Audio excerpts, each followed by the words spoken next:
آل محمد و عجل. بسم الله الرحمن الرحیم. الحمد لله رب العالمین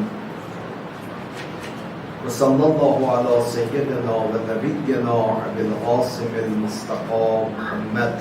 اللهم صل على محمد و آل محمد. صلی الله علیه و علی اهل بیته الطیبین الطاهرین سیما بقیة الله فی الارضین و اللعن الدائم علی اعدائهم اجمعین من الآن إلى لقاء يوم الدين.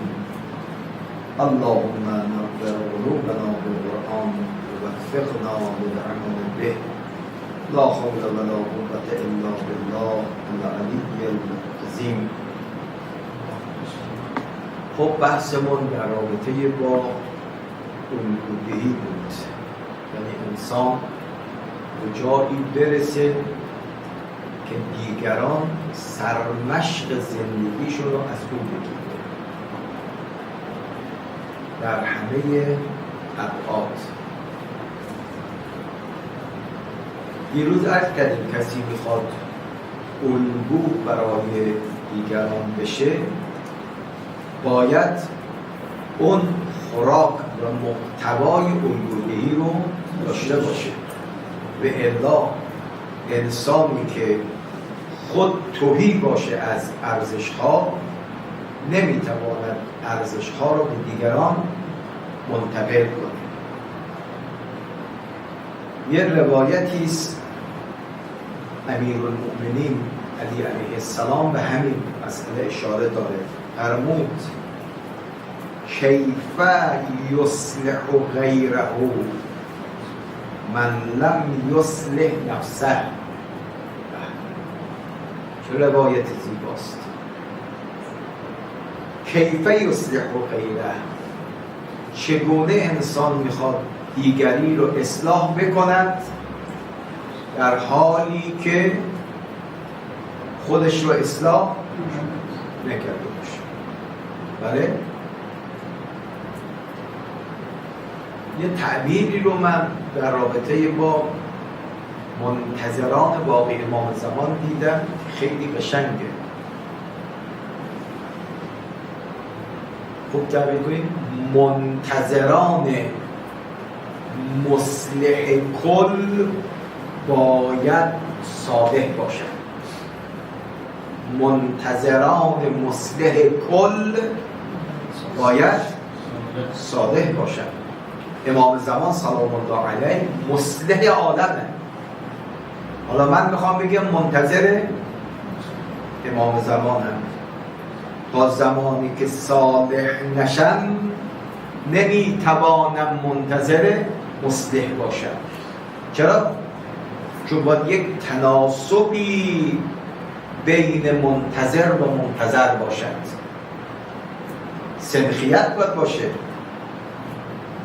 کسی انتظار امام زمان رو میکشه اما هیچ تناسب و شباهتی بین او و بین حضرت مهدی سلام الله علیه وجود نداره. من منتظر نیستم، ادعای انتظار رو میکنم. بله؟ منتظر مصلح باید صالح باشد. حضرت امیر رو میگه کیف یصلح غیره من لم یصلح نفسه. یا اون آیه شریفه سوره صف یا ایها الذین آمنوا لم تقولون ما لا تفعلون. چرا چیزایی میگی خودتون پایبند نیستید؟ یک خاطره شاید 30 سال پیش من از مطب یک دکتری به عینه دیدم مصداق همین لم تقولون ما لا تفعلون. یکی از بستگان اومده بود خوب و خود مریض شده بود. ما ایشون رو بودیم پیش دکتری. خیلی همین فامیل ما سیگار میکشید. انشاءالله امیدواریم که به این وادی‌ها کشیده نشیم. طلب سیگار بکشه چیز بدیه. دقت کردید تنباکو بکشه دنبال این مسائل رفتن به تعبیر برخلاف اینا جزء فضولاته. دقت کردید این فامیل ما خیلی سیگار میکشید. ما رفتیم دکتر، من یک مقدار زودتر رفتم به آقای دکتر گفتم که اینو آزمایش کردیم نسخه نوشتیم، لازم این نصیحت بکن که سیگار نکشه باشه. بعد آزمایش انجام داد و نسخه رو بعد گفت عمو جان پدرم بیشتر مریضیات الان به خاطر همون سیگاری که میکشیه، سیگار نکش. من یک مطلب شد که بسته سیگار رو میز خود دکتره، بسته سیگار رو میز خود دکتره. بعد اومدم بیرون خدمتتون از کنم که فامیل رو گفتیم دیدیم دکتر که اولین برداشت فلان فلان شده، خودش بسته سیگار رو میزشه به من میگه سیگار بکش. یعنی مثلا لما تقولون مالا تفعلون، دیگه هر اون دکتر اثر نکرد که هیچ اومد خدا سیگارش بیشتر نمیشد. چرا؟ چون میگه اگه سیگار بد بوده چرا رو میز خود دکتر بسته سیگاره؟ یعنی تا بودی؟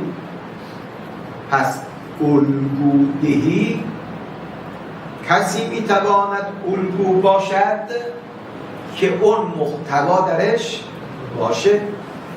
یعنی اگه صحبت از ارزش ها میکنه خودش متصف به این ارزش ها باشه. ائمه معصومین علیهم السلام از جمله امام حسین در رابطه ارزش سلام چی گفت؟ سلام 70 تا ثواب داره، 69 تا برای شروع کننده، یکی برای کسی که جواب سلام از شما سوال میکنه. پیغمبر اکرم شروع کننده سلام بوده یا جواب دهنده بود؟ این مسئله. یعنی وقتی چیزی میخوام بگن اول خودشون در خودشون اجرا میکردن. درسته؟ پیغمبر سبقت در سلام میگرفته حتی بر بچه ها، حتی بر بچه ها. حالا این سنت پیغمبر رو ما چقدر عمل بعد از ظهر از اینجا میریم محل منزل میریم در خونه رو باز میکنی، شما آغازگر سلامی یا منتظر که زن و بچه بیان سلام میکنن؟ بله؟ و هر کی میرسی حتی کوچکتر از خودت حاضری سلام میکنی؟ پیغمبر گفت بله من حاضرم آغازگر کی باشم؟ سلام باشم. دقیقا بودیم؟ اینا خیلی مهمه. یعنی اهل بیت علیهم السلام الگو شدن چون اون ارزش ها رو در خودشون داشتن. این روایت هم شاید شنیدید، یه روزی که صحابه پیغمبر بچهش مریض شد، اومد خدمت پیغمبر که حضرت رسول سفارشی بکنه، نگاهی بکنه، دعایی بکنه. وقتی احوال این بچه رو که گفتن، پیغمبر احساس کرد این بچه اگر خرما نخوره خوب میشه. فرمود امروز نسخه براتون فردا میره. فردا اومدن، پیغمبر فرمود که این پسرتون چند مدت خرما نخوره خوب میشه. بعد اون صحابی پیغمبر چه بوی رسول الله دیروز میگفتید؟ دیروز خودم خرما خورده بودم خودم. بعد ظاهرا مولوی تو شعر میاره که کسی که خودش رطب خورده نمیشه دیگران را نهی از رطب بکنه. چون من خودم دیروز کنارم خرما بود. بله؟ درسته خرما برای من مشکلی؟ ولی اون بچه است، یعنی روز قدرت درک رو نداره. پیغمبر بهش میگه به باباش این بچه مدت خرما نخوره. برگرده اون بچه چی میگه؟ اگه خرما بد بود چرا خود پیغمبر میشش خرما بوده؟ این تا این حد. یعنی پیغمبر میخواد ذهن اون بچه خراب نشه. این میشه لقد کان لکم فی رسول الله اسوة حسنه.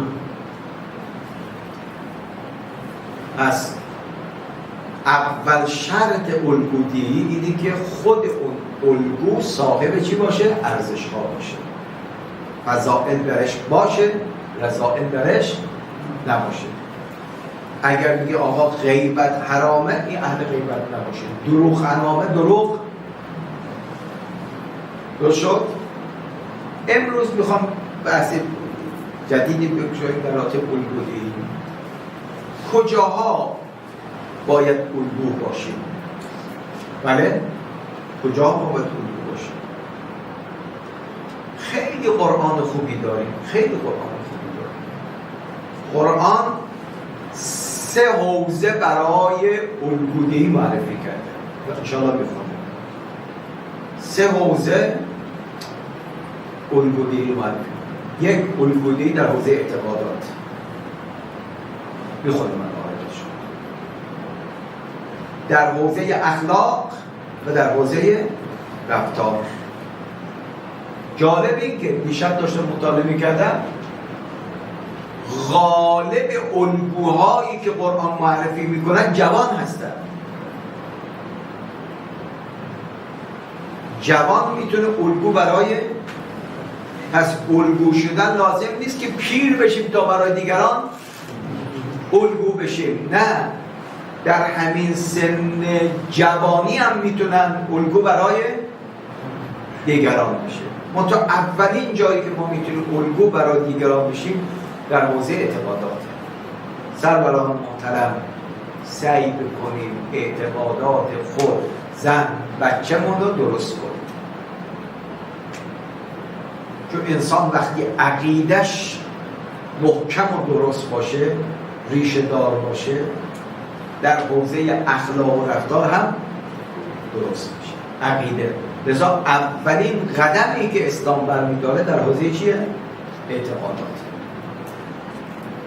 عنایت کنید من خدمتتون عرض کنم که آیه رو برای شما بخونم. در حوزه فکر و اندیشه خدا یه الگویی رو معرفی میکنه به نام جناب ابراهیم در حوزه اخلاق کار نکرده، در حوزه رفتار کار نکرده. جناب ابراهیم مبارزش که بوده در حوزه اعتقادات.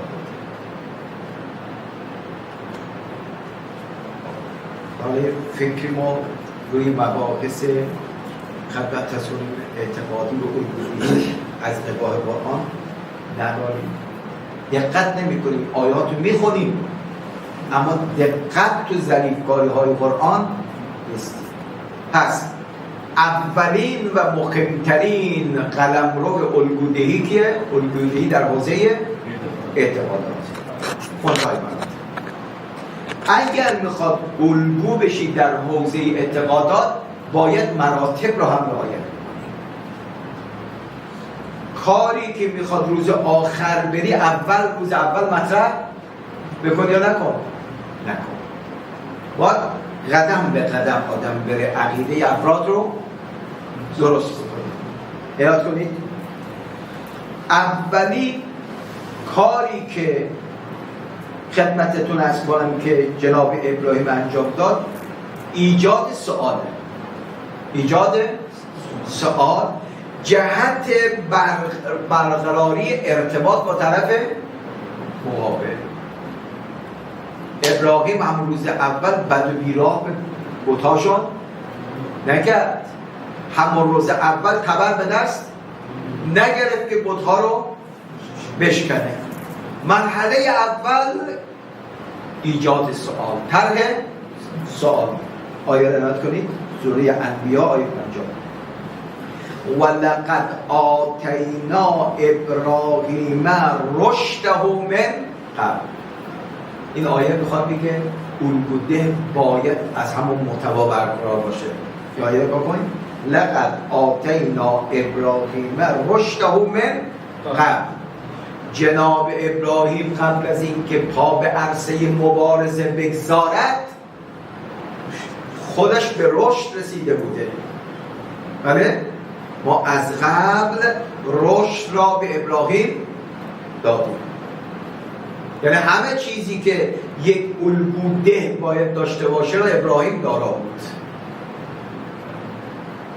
و کنا بهی عالمین، ما هم به این رشد جناب ابراهیم علم و آگاهی داشتیم.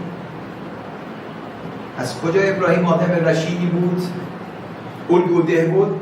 اذ قال لأبیه و قومه ما هذه التماثیل التي انتم له عاکفون.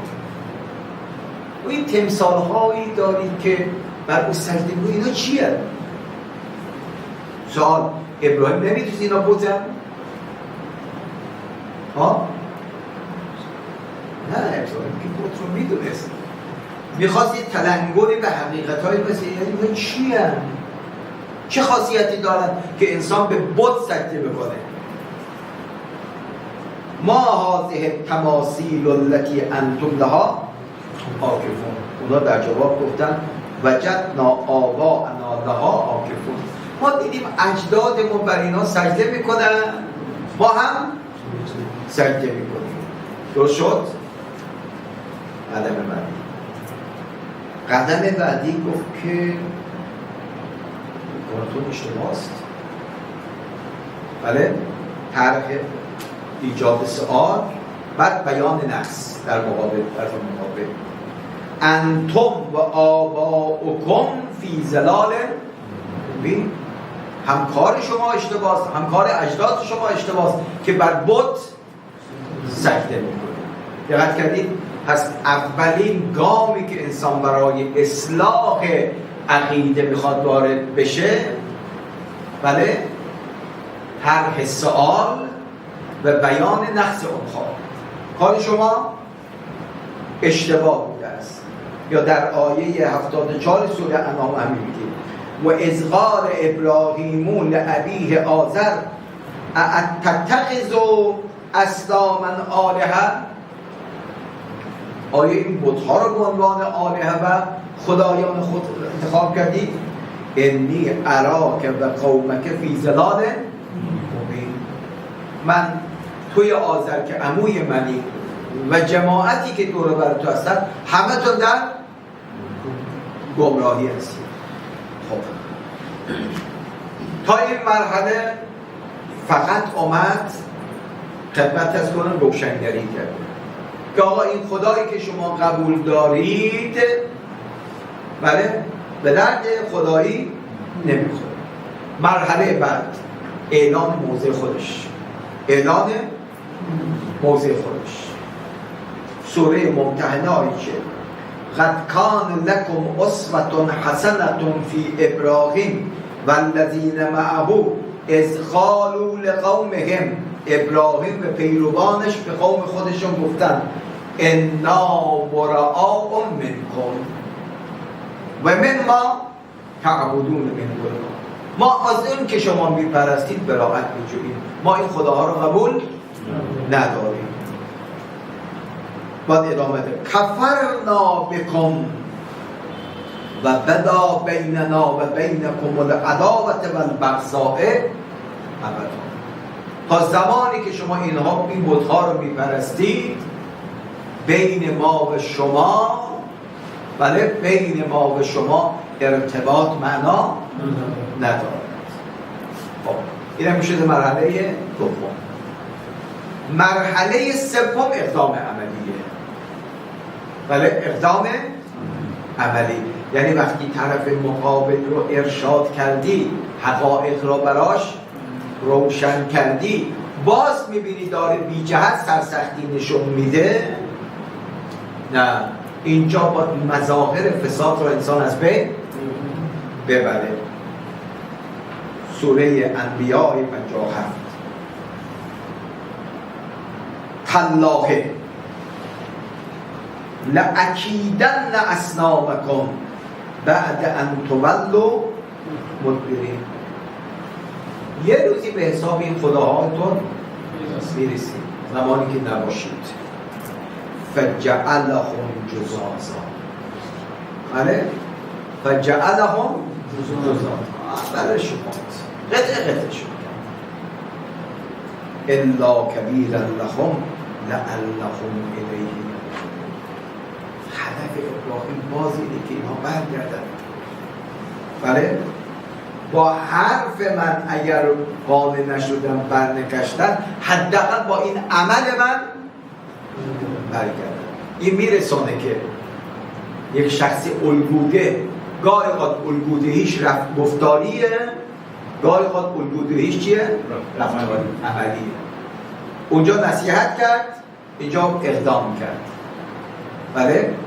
خب وقتی اینا برگشتن، من فعل هذا بآلهتنا، چه کسی جرأت کرد این خطا را نسبت به خدایان ما داشته باشد؟ انه لمن الظالمین. هر کسی که به خدای ما جسارت کرد آدمای ستمگری.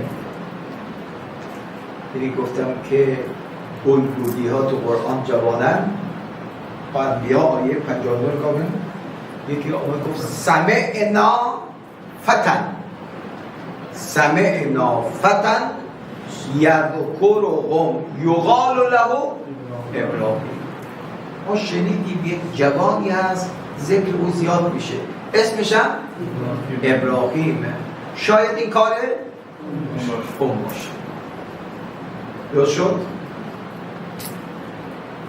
عرض امروز من دیدیم که اولین گام الگودهی در حوزه اعتقادات و در حوزه اعتقادات هم اگه میخوام الگودهی بشیم، اون مراحل و مراتب باید حفظ بشه.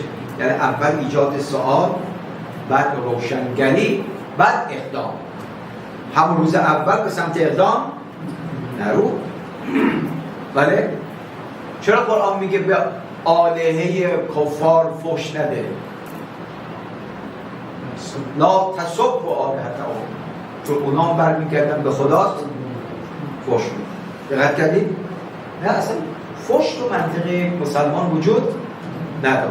منطق داشته باشه. این منطق ابراهیم چطوره؟ این چیه میپرستید؟ آبای ما میپرستید، ما هم. یعنی ما اول خلصلا کرد، یعنی اینا هیچ استدلالی نداشتن. چون بزرگان ما این کار میکردن، ما هم. ما تو آدمی تو خودت عقل داریم. به الان از من و شما سوال بکنن کیو میپرستی؟ چی و چرا؟ کیو میپرستی؟ میشه چی؟ چرا میپرستی؟ یه مسلمان چی را میپرستی؟ نه. چرا میپرستید؟ چون او شایسته پرسته. چرا شایسته پرستش خدا؟ به این دلیل، به این دلیل، به این دلیل. این یک موقف در خودش منطق داره. یه روز اگه یادتون باشه تو درس گفتیم علم کلام در رابطه با دو مطلب، چی و چرا. چی و چرا. چی رو میپرستید؟ خدا. چرا خدا رو میپرستید؟ به این دلیل. درست شد؟ جناب ابراهیمی همینطور. روی چی میپرستید؟ چرا میپرستید؟ این استدلال رو ببینید. چون گذشته ها میپرستیدن، ما هم میپرستیدن. قرآن میگه از قول ابراهیم اگه اونها کارشون اشتباه بود، شما هم دارید همون کار اشتباه رو دقت کردید؟ مرحله بعد اومد که اگر اینا رو میخواد بپرستید، خط من از خط شما جدا میشه. این اسمشو میذاریم اعلان موضع. اعلان موضع. تو باید خطتو مشخص کنید. چون حق دارن میگه که تو این تماثیل ما رو نمیپرستی، پس چی رو میپرستی؟ میگه ما خط ما از شما انا براء منکم، ما از شما جداییم. بله؟ ان صلاتی و نسکی و محیای و مماتی لله، من اعمالم برای اوست.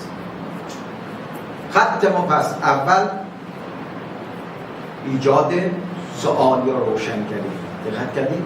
دو اعلان موضع 3 اقدام، این 3 مرحله در حوزه اعتقاد از این آیه ما استفاده می‌کنیم. پیغمبر اکرم همینطور شد. همون روز اول بت‌های دور خانه خدا را از بین برد؟ بله؟ نه. پیغمبر اسلام روز اولی که نماز خونده کنار خانه خدا نزدیک 300-400 تا بت هم کنار خانه خدا، یعنی کاری که روز آخر باید انجام بدی روز اول موضع نگیرید. پس روشنگری 1، اعلان موضع، شفاف موضع خودتو بیان بکن. مرحله دوم، مرحله سوم هم اقدام می‌باشد. این در رابطه با اعتقادات. انشاءالله فردا میریم در حوزه اخلاق. ببین قرآن الگودهی در حوزه اخلاق هم داره یا نداره، و اگر داره که اون معرفی میکنه. و از که دیشب من رسیدم یعنی که این الگودهی را که قرآن معرفی میکنه جوان هستن، جوان هستن.